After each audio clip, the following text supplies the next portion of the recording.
बिहार में पिछड़े, दबे कुचले, अति पिछड़ा समाज, निषाद समाज के हक अधिकार के लिए निरंतर बिहार में 6 साल से मैं संघर्ष कर रहा हूँ। आगे बैठो, और संघर्ष कर और उस संघर्ष में हमेशा हर किसी ने धोखा दिया और मैं आगे बढ़ता रहा।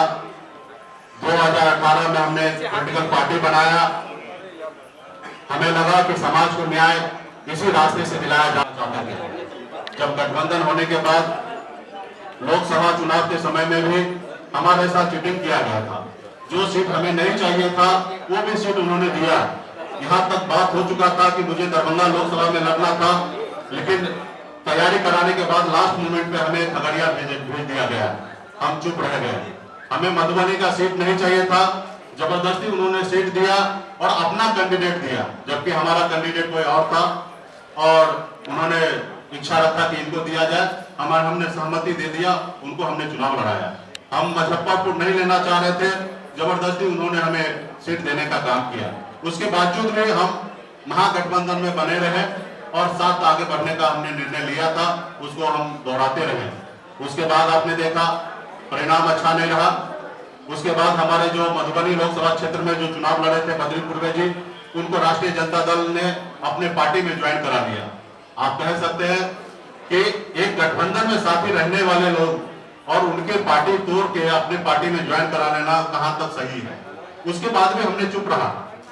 सिमरी बख्तियारपुर में उपचुनाव की बारी आया और पहले से बात हो चुका था कि सब पार्टी एक एक सीट लड़ेंगे, क्योंकि ये एनडीए का सिटिंग सीट था, इसलिए हम सब मिलकर लड़ेंगे और मजबूती से जीत हासिल करेंगे। और सब आदमी अपने अपने अनुकूल तैयारी कर रहे थे। उसके बाद लास्ट मोमेंट पे उनके तरफ से आदेश आता है कि आप हमें समर्थन दीजिए, हम चारों जगह हम खुद लड़ेंगे और आपका समर्थन मिलना चाहिए। हमने कहा ये तो गलत है। अगर यही आपको लड़ना रहता तो 2 महीना पहले हमें बता देते तो शायद हम समझ लेते। लेकिन हम जब तैयारी में उतर गए और अपने लोगों को बोल दिए कि आपको ये सीट दे रहे हैं, जबकि खगड़िया लोकसभा क्षेत्र में ही सिमरी बख्तियारपुर आता है, तो हमने वहां पे चुनाव लड़ने का निर्णय किया। और मैंने उनको बता दिया कि सनत मल्ला किसी के पीछे चलने वाला नहीं है। अपने कंडीशन से बिहार में अपने समाज हक अधिकार के लिए लड़ाई लड़ने के लिए खड़ा है और किसी पार्टी के पीछे चलने वाला नहीं है। हमने उनसे एक सीट पर उनसे हमने कंप्रोमाइज नहीं किया और हमने अपनी ताकत दिखाने का निर्णय ले लिया और हम वहां पे चुनाव लड़े और अकेले 1 साल पुराना पार्टी 15% वोट लाया, 26,000 वोट हमने लाया। और वहां पे उन्होंने देखा कि मेरे 26,000 वोट लाने से, अति पिछड़ा समाज हमारे साथ आने से वहां पे एनडीए का पूरी तरीके से 15,000 से हार होता, वहां पे राष्ट्रीय जनता दल को जीत होता है। और वहीं से उन्होंने एक षड्यंत्र रचने का कोशिश किया कि इनके पास एक वोट बैंक है और ये इनके साथ है, और उन्होंने समय रहते हुए साथ आए, सारा चीज किए और उन्होंने निर्णय ले लिया था कि इनको समय आने पर हम उनको धोखा देंगे। आज हम लोगों ने हर जगह पे, आपको पता होगा कि ब्लैंकली जितना उनके परिवार के लोग उनको सपोर्ट नहीं करते होंगे, उससे ज्यादा सनत मल्ला उनको हमेशा सपोर्ट किया सीएम के लिए। मुझे मालूम है कि उस जगह पे वो नहीं बोल सकता, उसके बावजूद भी जब भी उन्होंने हमें बड़ा भाई कहा तब हमने उसको छोटा भाई मानने का काम किया और मैंने सोचा कि मैं अपने उंगली पकड़ के इनको सीएम के रास्ते पे लेके जाऊंगा। आपने कल भी देखा संबोधित में उन्होंने बड़ा भाई का जिक्र किया था और मैंने भी छोटा भाई समझ के उनको उंगली पकड़ के आगे बढ़ाने का निर्णय ले लिया था कि बिहार में इनको हम आगे पहुंचाएंगे। और उनके मन में तो कुछ और भी चल रहा था कि सबसे बड़ी बात है कि आप सबको भी पता है कि उसको बिहार के युवा से मतलब नहीं है, हर युवा से डरता है। आप देखिए कन्हैया जी उस समय में लोकसभा में 1 सीट पे गठबंधन कर लेते, वो सांसद बन जाते तो उनको समस्या नजर आया। वही चिराग जी हो या मुकेश सहनी हो, हर किसी से उसको समस्या, उनको तो अपने भाई से समस्या है, उनको अपने भाई को आगे नहीं बढ़ाना चाह रहे हैं। कल आप लोगों ने टीवी पे देखा कि उन्होंने चक्कर आके गिर गया, ऐसी कुछ बात नहीं है। वो कल नाराजगी व्यक्त कर दिए थे कि हमें कुछ सीट चाहिए और हमारे लोगों को लड़ाना है, वो सहमति नहीं बन पा रहा था, उन्होंने बैकआउट किया कि हम किसी में नहीं जाएंगे और इस तरीके का तबियत खराब होने का बहाना किया गया। फिर बाद में मान मनोबल किया गया और फिर उनको साथ में लाया गया। सच्चाई ये था, क्योंकि मैं कल 12:30 बजे से 10 नंबर बंगले पे ही था और मैंने देखा, जब मैं गया था तभी मैंने देखा हम तेज प्रताप जी से मिले, उसके बाद जब सहमति बन गया तो लास्ट में भी जब तेजप्रता की आए तो उनसे हमने मिला। अब बहुत व्यवहारिक लोग हैं तेजप्रता के, लेकिन वो अपने भाई को जब पीछे रखने का कोशिश कर रहा तो भला अति पिछड़ा का बेटा, मल्ला का बेटा वो कैसे आगे लाएंगे। आज वो देख रहे हैं कि बिहार में अति पिछड़ा का बढ़ते हुए सितारा सनत मल्ला है। कल अगर ये अपने पैर में जमा लेंगे तो हमें आने वाले समय में राजनीति करना बहुत कठिन हो जाएगा। और इसलिए उन्होंने साथ रखते 2 दिन पहले, कल से 2 दिन पहले जब मैं फिर 10 नंबर में गया था, बहुत सारी बातें हुआ। उन्होंने खुद बोला कि आप कहां से चुनाव लड़ रहे हैं, चुनाव नहीं लड़िएगा तो डिप्टी सीएम कैसे बनिएगा। तो हमने बोला कि कहीं से लड़ लेंगे। उसके बाद जब गिनती हो रहा था कि 65 सीट कांग्रेस को देना है, वाम दल को 27 सीट देना है, 3 सीट हम झारखंड मुक्ति मोर्चा को देना है, 25 सीट आपको देना है, फिर हमारे पास बचेगा कितना है। हमने कहा आधा सीट बच रहा है, 123 सीट बच रहा है, काफी है। पिछली बार तो आप 100 सीट में लड़े थे। जब ये सारी बातें 2 दिन पूर्व में ही उनके आवाज पे हो गया था, उसके बावजूद भी वो मुझे अंधेरे में रखने का कोशिश किया। आपने देखा कि जीतन राम मांझी जी ने दलित का बेटा सिर्फ एक छोटा सा डिमांड रखा था, कोऑर्डिनेशन कमेटी, कि जो भी बात हो सबके बीच में बात हो।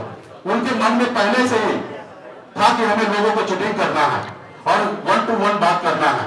तो वहां पे 1 to 1 बात करेंगे तो निश्चित तौर पर कभी भी किसी को झुठला देंगे।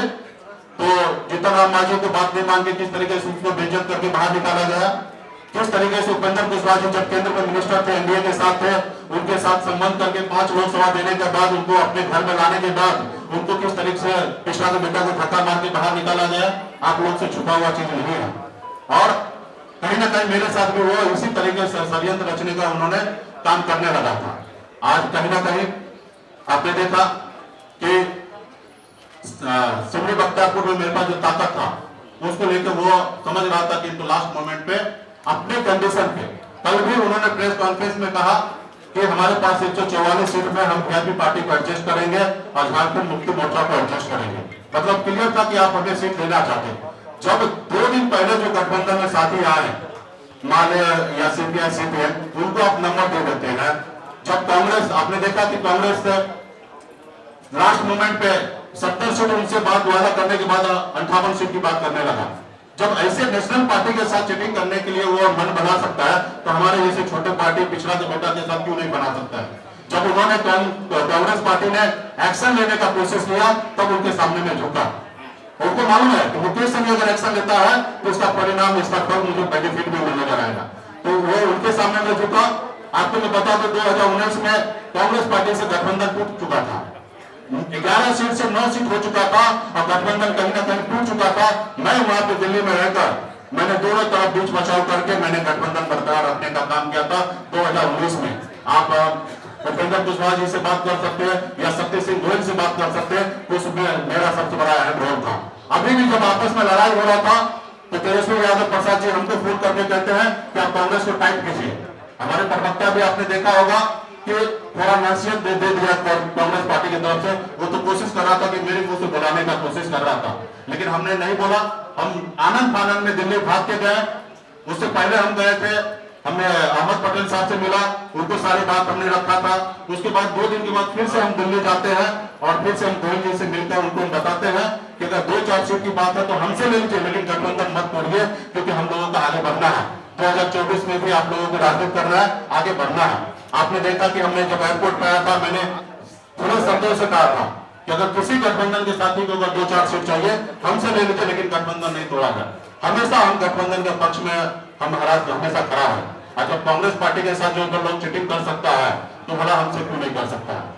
तो इसलिए साथियों, कल मैं जब 12:30 बजे बंगला पे पहुंचा, बैठे बहुत तरह का बातें हुआ, लेकिन इस चीजें पे बात नहीं हुआ। जब हम आने लगे तो 4 बजे हमें बैठ के बात होता है कि आपका जो नंबर है वो हम कल घोषणा करेंगे। मतलब भैया जब सबका नंबर घोषणा कर रहा है, जब बात हो चुका है 25 सीट और 50 सीट, तो घोषणा करने में आपत्ति किस बात का। नहीं, कुछ समस्या है, 1-2 सीट का एडजस्टमेंट है, कल कर लेंगे। तो बोला ठीक है, चलो कल की बात है तो संभाल लेंगे। फिर बोला डिप्टी सीएम घोषणा कर दीजिए, तो उन्होंने भी बोला कि दोनों एक साथ में कर लेंगे। तो मेरे मन में शंका वहीं पे उत्पन्न हो गया, लेकिन मैंने उनके साथ आने का निर्णय लिया कि नहीं चलते हैं, कल देख लेंगे, 1 रोज के बाद हो जाएगा, कर लेंगे। जब यहाँ पे बैठने के बाद जब उन्होंने संबोधित में सारी चीजें बात रखा और फिर उन्होंने 2-3 दिन का समय ले लिया, तो मुझे लग गया कि वो निश्चित तौर पे सारे रास्ता बंद करके और बाद में हमें बाहर निकालना चाहता है या अपने कंडीशन पे राजनीति करवाना चाहता है। तो हमने तभी का तभी हमने निर्णय लिया, क्योंकि मैंने संघर्ष करना सीखा है, आगे भी संघर्ष करते रहूंगा। और बिहार में अति पिछड़ा, दलित, अल्पसंख्यक, तमाम हर जाति वर्ग के लोग के लिए मैं लड़ाई लड़ना चाहता हूँ। मैंने अपनी जिंदगी में मैंने बहुत कुछ पाया, संघर्ष करके पाया। मेरे पिताजी का विरासत में मुझे ये राजनीति नहीं मिला। मैंने मेरे खानदान का पहला ऐसा व्यक्ति हूं कि मैं राजनीति में आया हूं और मैंने जन के मैं आज बिहार में राजनीति कर रहा हूं और समाज के लिए लड़ाई लड़ रहा हूं, अपने स्वार्थ के लिए राजनीति नहीं करता हूं। आप सबको अगर पता होगा कि 2015 से मैं बिहार की राजनीति में हमेशा किंग मेकर बन के मैंने लोगों के लिए काम किया। मैं जब चाहता अपने लिए राजनीतिक पावर और शक्ति हम प्राप्त करके आज मैं अलग जिंदगी जीता। मैं अगर मुझे अपने लिए जिंदगी जीना रहता तो मुंबई का ऐशोआराम जिंदगी छोड़कर मैं बिहार क्यों आता। मैंने अपने ऐशोआराम की जिंदगी छोड़कर बिहार आया क्योंकि मुझे तकलीफ है कि हमारे लोग जो है, खासकर पिछड़ा समाज के लोग, वो काफी तकलीफ में गुजर रहा है और बिहार में एक विजन वाला व्यक्ति चाहिए जो आगे बढ़ सके। आज हमने 1 रुपया से 100 रुपया कैसे बनाया जाता है वो मैंने मुंबई में सीखा है। बिहार में भी मैंने सोचा कि बिहार के लिए मैं तमाम युवा साथी के लिए, हर किसी, हर जाति धर्म के लिए मैं काम करूं और कहीं ना कहीं साथी लोगों ने पीठ में खंजर भोंकने का काम कर रहा है।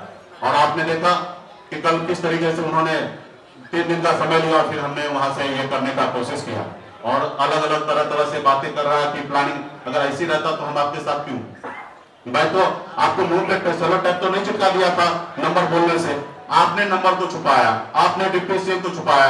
जो 4 दिन पहले गठबंधन में आया आप उनको 4 दे रहे हैं या 8 दे रहे हैं या 19 दे रहे हैं, आप उनके बारे में बात कर रहे हैं, लेकिन वीआईपी के लिए क्यों नहीं बात कर रहे? आपको वो नंबर को डिक्लेयर करने में क्या समस्या था?